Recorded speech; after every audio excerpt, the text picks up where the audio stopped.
अस्सलामुअलैकुम, hi and hello and sports pulse में आप सबको खुश आमदीद कहती हूँ। कैसे हैं आप सब जनाब और क्या हाल है वाले हमारे सबके सब सुनने वालों के।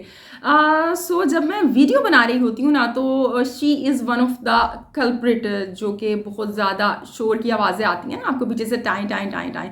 तो मैंने कहा आज मैं इनको अपने पास ही बिठा लेती हूँ ताकि ये लोग शोर ना मचाएं।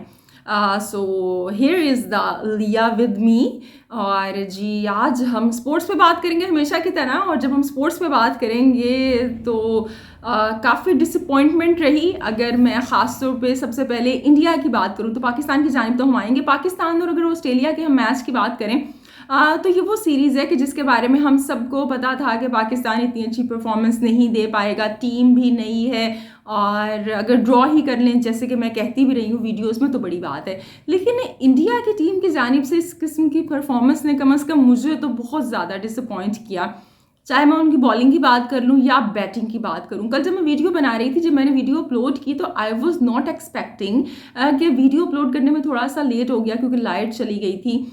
सो कुछ हम लेट हो गए और जब तक मैंने वीडियो अपलोड की सो जनाब तब तक जो है वो इंडिया की पूरी टीम आउट हो चुकी थी। तो पहले मेरे दिल में ये भी ख्याल आया कि वीडियो डिलीट ही मैं कर देती हूँ, क्या फ़ायदा। But then I said okay जाने दो, अब जो होना था हो गया। क्योंकि मैंने ये बिल्कुल भी नहीं सोचा था कि आपको एक 160s में आपका टारगेट है और उसके अंदर आप इतनी आसानी से आउट हो जाएंगे। अगर हम इंडिया की यहाँ पे बैटिंग की बात करें सो इंडिया ने नो डाउट अपना जो यंग ब्लड है उन्हें खिलाने उनको ट्राई किया है। हमेशा से इंडिया की ये बात रही है कि उन्हें वो अपने आप को चैलेंज करते हैं, कि जिसको मैंने हमेशा अप्रिशिएट किया है। लेकिन अगर आप इतनी रूथलेस क्रिकेट खेलेंगे, इतने आप बिल्कुल लॉस्ट हो जाएंगे कि आपको पता ही नहीं चलेगा आपने क्या करना है, तो फिर तो भाई आप अपने एक्सपीरियंस्ड जो वंस हैं उन्हीं को खिला लें। चितेश्वर पुजारा हो गए या अजिंक्य रहाणे हो गए, उनको नहीं खिलाया गया, ठीक है भाई आपने शुभमन गिल को खिला रहे हैं आप, या जायसवाल को आपने खिलाया, या अय्यर को आप खिला रहे हैं, और जनाब यहाँ पे आपने प्रसिद्ध कृष्णा का जो है वो डेब्यू करवाया। लेकिन इन लोगों ने परफॉर्मेंस क्या दी है। फिर जब लोग कहते हैं कि जब कोहली कोहली करते हैं या रोहित को याद करते हैं कि जनाब T20 में भी इन्हें खिलाया जाए, तो बाज़ लोग बड़ा एतराज़ करते हैं कि नहीं भाई अब यंग ब्लड को लेके आएँ। लेकिन अगर यंग ब्लड से ये वो डर है जो कल हुआ कि अगर यंग ब्लड ने इस तरह की परफॉर्मेंस किसी बड़े टूर्नामेंट में, बड़े मैच में दे दी तो तब क्या होगा। और अगर मैं ख़ासतौर पर कल के मैच की यहाँ पे बात कर लूँ तो एक है जनाब विराट कोहली कि जिनके बारे में मैं कह रही थी कि वो कुछ ना कुछ अच्छा खेल जाएं, लेकिन अकेले विराट कोहली ने क्या करना था जब आपकी जो पूरी टीम है वो ही ऐसे कि जैसे ना वो यहाँ पे ऐसे आना जाना वो लगा हुआ था कि जैसे ना कोई कैट वॉक चल रही है कि एक मॉडल आ रहा है और दूसरा जा रहा है। सो जी विराट कोहली ने 76 रन बनाए और इसके अलावा जो दूसरे डबल फिगर में दाखिल हुए वो शुभमन गिल दाखिल हुए।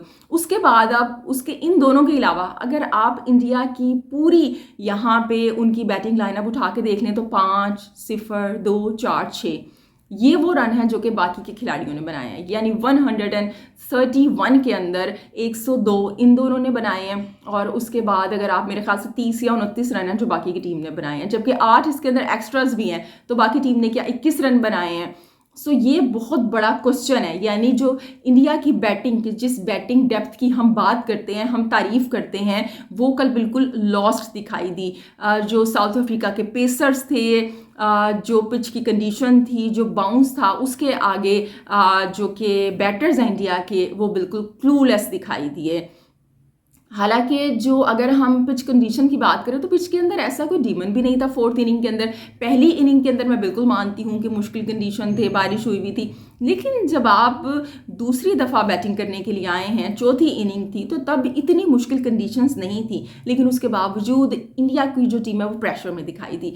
रोहित शर्मा ने अपनी प्रेस कॉन्फ्रेंस में कहा कि जनाब ये कोई 400 वाली पिच नहीं थी। तो बिल्कुल 400 वाली पिच नहीं थी, लेकिन इसी पिच पर साउथ अफ्रीका ने बड़ी अच्छी बैटिंग करके दिखाया है। लेकिन वही बात है कि उसके अंदर जो किरदार है वो इंडिया की बॉलिंग का भी है। मैंने कल भी कहा था कि जहाँ पे ओ माय गॉड ये जनाब लिया यहाँ पे आ चुकी है, ओके। सो इसके अंदर जो किरदार है वो इंडिया की बॉलिंग का भी है। काफ़ी हेल्प आउट इंडिया की बॉलिंग ने भी की है, ख़ासतौर पर शार्दुल ठाकुर हो गए या प्रसिद्ध कृष्णा हो गए। किसी अकेले बुमराह ने या कोहली ने तो मैच आपको नहीं जितवाना है ना, बाकी टीम पे भी जिम्मेदारी आती है, बाकी बॉलर्स और बैटर्स किस लिए गए हैं टीम के साथ। सो ये अगर बिल्कुल बड़े स्कोर वाली पिच नहीं थी तो ये 131 वाली पिच भी नहीं थी। सो इंडिया ने जनाब बिल्कुल डिसअपॉइंट किया, फैंस को डिसअपॉइंट किया, मुझे डिसअपॉइंट किया। बिल्कुल भी नहीं सोचा था कि आप तीसरे दिन ही ये मैच रैप अप हो जाएगा। आई वॉज थिंकिंग कि अभी बैटिंग शुरू हुई है और कल यकीनन कल तक ये मैच जाएगा, लेकिन जनाब ये तो 3 दिन में रैप अप हो गया मैच। सो कि जिस पर मुझे और यकीनन आपको भी काफ़ी अफसोस हुआ होगा। और इसके साथ साथ अब जनाब पाकिस्तान का रुख करते हैं हम। सो जनाब अब हम साउथ अफ्रीका से जब ऑस्ट्रेलिया का रुख करते हैं, एमसीजी की बात करते हैं, तो आज का मैच मैं इनिंग देख रही थी, आज की मैंने इनिंग देखी। सऊद शकील ने शान मसूद ने बड़ी अच्छी कैप्टन नॉक खेली। और इस मैच के अंदर मैं बात करूंगी कि कुछ ऐसे कम से कम मौके आए कि जब मुझे ऐसे लगा कि पाकिस्तान ये मैच जीत सकता है। अगर हम उन चांसेस की बात करें, एक तो वो कि जब 16 पर 4 खिलाड़ी आउट हो गए थे 1911 के बाद, जनाब कल भी मैंने जिक्र किया था वो जो एक आपने कैच मिस कर दिया अब्दुल्ला शफीक ने। सो वो एक ऐसा टाइम था जब मुझे लगा कि पाकिस्तान इस गेम में वापस आ सकता है, वी कैन डू समथिंग। और दूसरे जब ऐसा लगा कि जब शान मसूद बैटिंग कर रहे थे, आप उनकी इंटेंट चेक करें। हमारे यहाँ अगर आप हमारी पिछली मैनेजमेंट को देखें, जब मोहम्मद यूसुफ हुआ करते थे या सकैन मुश्ताक हुआ करते थे तो इंटेंट की बड़ी बात की जाती थी, लेकिन वो इंटेंट हमें स्कोर कार्ड पे नहीं दिखाई देती थी। लेकिन शान मसूद की बात है कि ये जो इंटेंट है ना उनकी, वो स्कोर कार्ड पे दिखाई देती है, वो ग्राउंड में दिखाई देती है। सो ये होती है जनाब इंटेंट कि आपने 71 बॉल्स के ऊपर 60 रन बना दिए, लेकिन उसी पिच के ऊपर जब बाबर आजम आते हैं या जब रिजवान आते हैं सो वो उस तरह की परफॉर्मेंस नहीं दे पाते हैं। सऊद शकील का चलें, ऑस्ट्रेलिया का पहला टूर है, उन्हें हम मार्जिन दे देते हैं, लेकिन सऊद शकील भी अच्छा खेल सकते थे। अपनी वो जो उन्होंने 25 या 24 जितने भी रन बनाए हैं उसको कम से कम हाफ सेंचुरी के अंदर वो कन्वर्ट कर सकते थे। सो इसी तरह अच्छा, और जो दूसरा मौका आया, जो तीसरा मौका आया जब शान मसूद आउट हो गए, सो वो तब था जब आगा सलमान और रिजवान बैटिंग कर रहे थे। सो तब पाकिस्तान को पहले जनाब 102 रन चाहिए थे, फिर 101, फिर 99, इस तरह से। तो मुझे ऐसे लगा कि अब कुछ ऐसा हो सकता है कि पाकिस्तान जो है ना ये मैच जीत सकता है, क्योंकि अभी कल का दिन भी बाकी है। लेकिन पाकिस्तान है भाई, कल का दिन तो हम आने ही नहीं देते हैं, हमने जो करना है आज ही करना है। वो पैट कमिंस ने जो लिया था ना एम्पायर से एक्स्ट्रा 5 ओवर, वो सही लिए थे कि भाई आज ही के दिन हम ये खेल निपटा देंगे, हमें मज़ीद आप जो है एक्स्ट्रा ओवर्स दे दें। सो रिजवान की बात करें तो एक ऐसा वो उनका, ओ माय गॉड, एक ऐसा वो उनका आउट हुआ जो कि कंट्रोवर्शियल है, बाउंसर हुआ पैट कमिंस का, और जो उनके आर्म को जनाब टच करके वो जिसे रिजवान दिखा भी रहे थे बार बार कि मेरे यहाँ पे हाथ पे ये लगा है, और वो जनाब एलेक्स कैरी के ग्लव्स में गया कि जो नॉट आउट हुआ, लेकिन फिर वो जनाब आउट उसे दिया गया, क्योंकि बाद में वो ऐसा हुआ कि जनाब वो ऐसा शो हुआ कि अल्ट्रा एज के अंदर वो आउट आ रहा है। आप क्या कहते हैं कि रिजवान का वो आउट था या नहीं था? मेरे ख्याल से तो वो नॉट आउट था, लेकिन बहरहाल एक कॉन्ट्रोवर्शियल आउट, और अगर वो आउट उस वक्त ना होता तो मेरे ख्याल से कंडीशन कुछ मुख्तलिफ होती। चले हम 79 रन से ना हारते तो कुछ कम ही मार्जिन हो जाता। सो वो जब रिजवान आउट हुए ना तो तब ऐसा लगा कि भाई अब मुश्किल है, लेकिन नामुमकिन तब भी नहीं लगा। जनाब रिजवान की हम बात कर रहे हैं, लिया जो है ये बार बार उड़ के यहाँ पे आ जाती है और मैं इसको वापस बिठा देती हूँ, क्योंकि ये जो चीज़ें हैं ना ये स्पॉइल करने में ये ग्रीन पैरट्स बड़े माहिर होते हैं। ये च्यू करते हैं और काफ़ी नुकसान पहुँचा देते हैं फिर चीज़ों को। सो लिया ने कहा कि पहले मैं शोर मचाया करती थी, आप मुझे यहाँ पे लेके आ गई हैं, सो अब मैं आपको काफ़ी तंग करने वाली हूँ। बहरहाल जल्दी से वीडियो को रैप अप करते हैं। पाकिस्तान ने कोई इतनी लंबी चौड़ी इनिंग तो खेली भी नहीं है। सो अगर हम यहाँ पे पाकिस्तान की इनिंग की बात करें, रिजवान की हम बात कर रहे हैं। सो रिजवान का जब आउट हुआ उसके बाद जब तक आगा वहाँ पे मौजूद थे, फिर आमिर जमाल आते हैं, और आमिर जमाल ने लास्ट मैच के अंदर लास्ट इनिंग के अंदर तकरीबन 80 बॉल्स का सामना किया था, 33 रन बनाए थे। तो मैंने कहा कि अगर इतने भी बना जाएंगे तो चलो काफ़ी बेहतर कंडीशन हो जाएगी। लेकिन हमारे जनाब अगर आप आखिर के बैटर्स को देखें तो सारे के सारे शॉर्ट पिच बॉल्स के ऊपर आउट हुए। शाहीन पहले, आमिर जमाल आउट हुए, और आमिर जमाल जब खेलने के लिए आए तो वो तब से ही काफ़ी वो अनकम्फर्टेबल दिखाई दे रहे थे। और फिर उसके बाद जनाब जो हैं वो शाहीन शाह अफरीदी भी आउट हो गए। शाहीन शाह अफरीदी और फिर पाकिस्तान के अंदर ये मसला है, हम एशियन के अगर मैं बैटर्स की बात करूँ या हमारी बैटिंग या बॉलिंग की बात करें कि नर्व्स जो है ना उस पर कंट्रोल नहीं रख पाते हैं। सो जैसे विकेट्स गिरी तो सलमान अली आगा जो हैं, जो कि लास्ट होप थे, वो भी एक बड़ी स्टूपिड सी शॉट लगा के जनाब कैच आउट हो गए। जबकि मैं सोच रही थी, मैं समझी शायद हसन अली आउट हुए हैं। जब मैंने गौर से देखा, मैंने कहा कि सलमान आगा ने क्या किया यहाँ पे।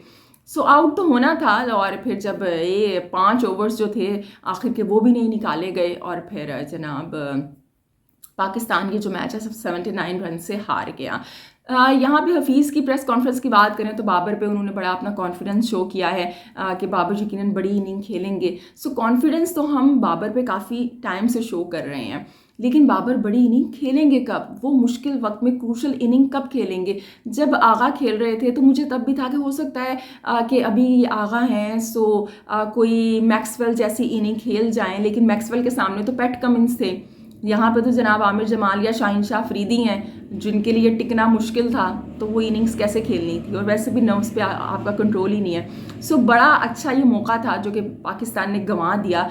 मतलब ऐसे चांसेस कम से कम इस मैच के अंदर आए कि जब हमें लगा कि पाकिस्तान जो है ना ये मैच जीत जाएगा, और ये लिया मेरे पास आ गई है। कम लिया, सो here's the लिया say hi to everyone। सो जल्दी से जनाब हम वीडियो को रैप अप कर लेते हैं। सो जी, ये सूरत हाल रही कि जो इंडियन फैंस हैं वो भी काफ़ी नाउम्मीद हुए, पाकिस्तान फैंस भी काफ़ी नाउम्मीद हुए। लेकिन अगर हम दोनों टीम्स की बात करें, एक जो फ़र्क है वो इंटेंट का है। इंडिया की बैटिंग के अंदर, जो मैं पाकिस्तान की पहले बात किया करती थी ना, इंटेंट नहीं दिखाई दिया। हार जाओ भैया आप, लेकिन आप इंटेंट तो दिखाई दे, इंटेंट ही नहीं दिखाई दिया। और पाकिस्तान की बैटिंग की बात करें तो वो कोशिश तो उन्होंने की, लेकिन नर्व्स पे कंट्रोल खो दिया। और अगर यहाँ पे इसी कंडीशन के अंदर पाकिस्तान बॉलिंग करवा रहा होता और ऑस्ट्रेलिया बैटिंग कर रहा होता, तो आप देखते कि ऑस्ट्रेलिया कैसे ये मैच जीत जाता। तो बहरहाल जनाब, ये एक क्या कहेंगे ना, एक न्यू ईयर कि जिसे मैं सोच रही थी कि ऐसा फील होने लगा था आज के दिन कि शायद इस आखिर का ये जो साल है, ये जो इख्तिताम की जानिब है, बिल्कुल इसमें पाकिस्तान की टीम हमें कोई सरप्राइज़ दे दे, हम मैच जीत जाएं, लेकिन ऐसा नहीं हो सका। सो अब जो दोनों अगले आने वाले मैच हैं उसके लिए बेस्ट ऑफ लक है। बाज़ लोग कोहली को क्रिटिसाइज़ कर रहे हैं कि उन्होंने सेल्फिश इनिंग खेली।